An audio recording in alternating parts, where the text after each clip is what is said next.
السلام عليكم ورحمة الله وبركاته. ازيكم عاملين ايه؟ يا رب تكونوا بخير. النهارده هنعمل مع بعض طريقة عمل الكشري يا جماعة. يعني هنعمل الكشري كده بخطوتين. جايبه مكرونة الصغيرة ومكرونة اسباجيتي اهي، وبصل وطماطم، وهنعمل احلى طريقة عمل المكرونة بالبصل. اي نوعية مكرونة هيبقى عامل زي الكشري بالظبط. يلا نشوف هنعمل ايه. اهو يا حبايبي شايفين اهو يا جماعة. دلوقتي انا حطيت البصل ويحمر البصل. لازم يحمر البصل الاول، والميه اهي بتغلي بتاعت المكرونه اهو يا جماعه شايفين الميه بتغلي اهي بتاعت المكرونه والبصل. دلوقتي الميه بتغلي، انا هنزل بالمكرونه دلوقتي اهو يا جماعه شايفين. انا هنزل بالمكرونه بتاعتي اهو شايفين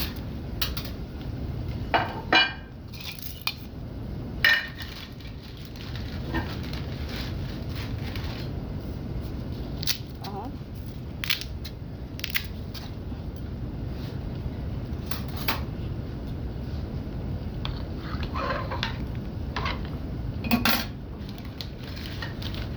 شايفين اهو اهو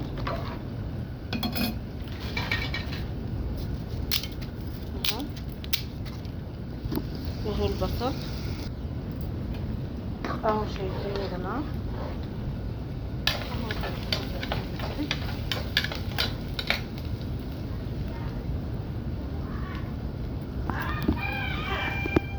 اهو شايفين اهو. بنبدأ نقلب فيها كده زي ما انتم شايفين.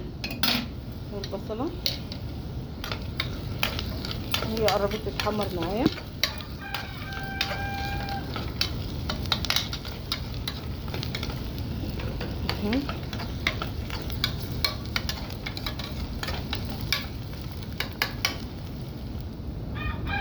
اهو شايفين يا جماعه اهو.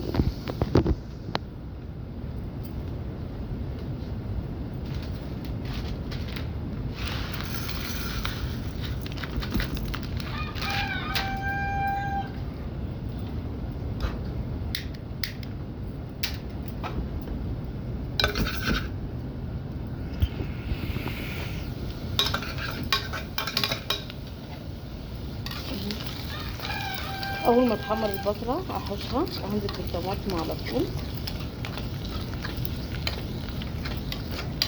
اهو شايفين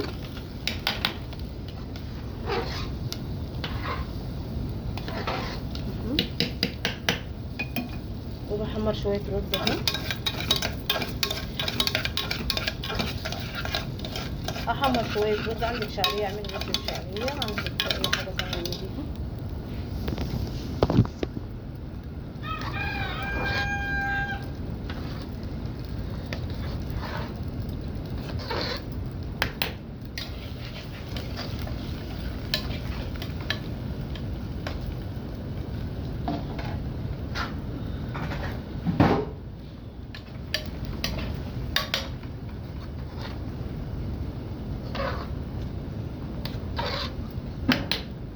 شايفين وشويه الرز اهو بنحمرها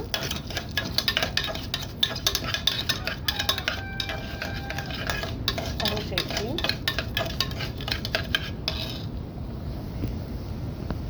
اهو. دلوقتي انا حطينا الطماطم هنسيبها تتسبك كده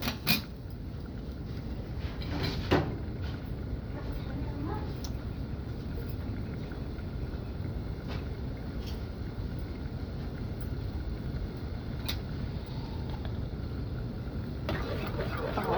نسيبها كده لما تغلي وتتسبك حلو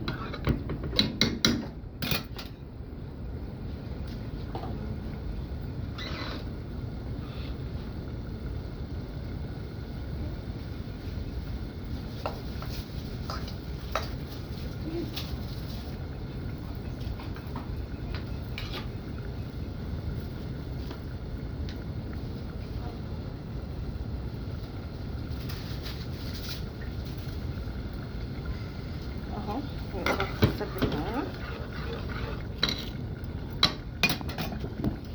دي اتعملت معانا اهي زي ما انتم شايفين